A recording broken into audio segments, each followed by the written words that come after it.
Hello बच्चों, let's read the question. So question says that the correct order of the magnetic moment spin value in Bohr magneton among is.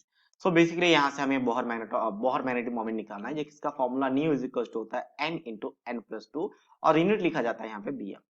n की बात करें, n क्या होता है, that is equal to number of unpaired electron. Number of unpaired electron. तो number, इसका मतलब number of unpaired electron जितना ज्यादा होगा उसमें मैग्नेटिक मोमेंट इतना ही ज्यादा आएगा. तो हमें उसको अरेंज करना है इंक्रीजिंग ऑर्डर में, सॉरी डिक्रीजिंग ऑर्डर में. सो यहाँ पे सबसे पहले एक काम करते हैं, पहला ऑप्शन से जो कॉम्प्लेक्स है नी को चूज कर लेते हैं और इनमें हम निकाल के देख लेते हैं. तो इसे हम फर्स्ट मान लेते हैं फर्स्ट. तो FeCN होल 6 है और चार्ज क्या आपका यहाँ पे -4 है.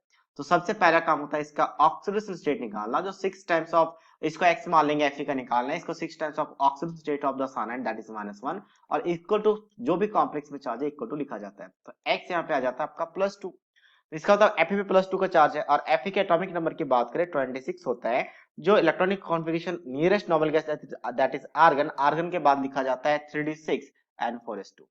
+2 का चार्ज है तो पूरा क्या होगा आपका, 2 इलेक्ट्रॉन यहाँ से रिमूव हो जाएंगे, S से तो बचेगा क्या 3d6. आर्गन लिखने की जरूरत नहीं, सारे पेयर्ड इलेक्ट्रॉन्स हैं, तो बस हमें इन दोनों की बात करना है. तो बाकी सब में हम डायरेक्टली बस इन दोनों की बात करेंगे.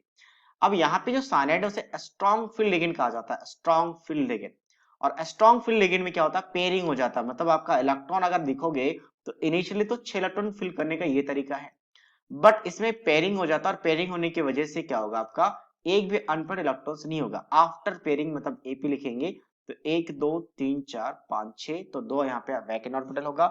नंबर ऑफ अनपेयर्ड इलेक्ट्रॉन 0, तो मैग्नेटिक मोमेंट भी यहाँ पे 0 आएगा, जो सबसे कम होगा आई गेस. बाकी हम चेक करते हैं, इक्वल भी आ सकता है किसी के साथ. नेक्स्ट हम बात करते हैं कोबाल्ट के क्लोराइड का. तो क्लोराइड एक वीक फील्ड लिगेंड है, तो यहाँ पे इसको क्या माना जाएगा, x माना जाएगा प्लस 4 टाइप्स ऑफ यहाँ पे -1 इज इक्वल टू -2. क्लोराइड का -1 होता है तो x आ गया +2, तो कोबाल्ट का +2 है. कोबाल्ट के एटॉमिक नंबर की बात करें तो 27 होता है. नाउ अगर इसकी बात करें तो यहाँ पे 3d7 N4s2 लिखा जाएगा. आर्गन की हम बात नहीं करेंगे क्योंकि वो सब में कॉमन रहेगा. तो कोबाल्ट +2 का मतलब 2 इलेक्ट्रॉन यहाँ से जा चुके हैं, तो क्या रहेगा आपका 3d7. अब जैसे मैंने कहा कि यहाँ पे आपका वीक फील्ड लिगेंड और वीक फील्ड लिगेंड में पेयरिंग नहीं होता, तो नॉर्मल इलेक्ट्रॉनिक कॉन्फ़िगरेशन यहाँ पे लिखा जाएगा. तो 5 इलेक्ट्रॉन हो गए, 6 और 7, 3 अनपेयर्ड इलेक्ट्रॉन्स हैं, तो यहाँ पे अंडर रूट क्या आ जाएगा 3 इंटू 5. तो कितना आ जाएगा आपका 3 इंटू 5 मतलब 15, तो 15 आ जाएगा वैल्यू. नेक्स्ट हम थर्ड की बात करते हैं. थर्ड में क्या आपका मैग्नीज का क्या है, क्लोराइड है. तो यहाँ से सबसे पहले फिर से हम ऑक्सीडेशन स्टेट निकालेंगे, तो सेम ही आ जाएगा, सब कुछ सेम है, x माना जाएगा, +2 आ जाएगा. तो डायरेक्टली हम बात कर लेते हैं Mn का, कि एटॉमिक नंबर 28 होता है, ठीक है, और नॉट 28, एक्चुअल में क्रोमियम के जस्ट बाद आता है. तो क्रोमियम का 25, इसका 24, इसका 25 आएगा. इलेक्ट्रॉनिक कॉन्फ़िगरेशन 3d5 N4s2 लिखा जाएगा. तो यहाँ से Mn2 है, इसका मतलब 5 इलेक्ट्रॉन्स बचेंगे 3d में, सिर्फ 4s का वैकेंट हो चुका है और 5 इलेक्ट्रॉन्स है, तो सबसे maximum number of unpaired electron यहीं पे होंगे.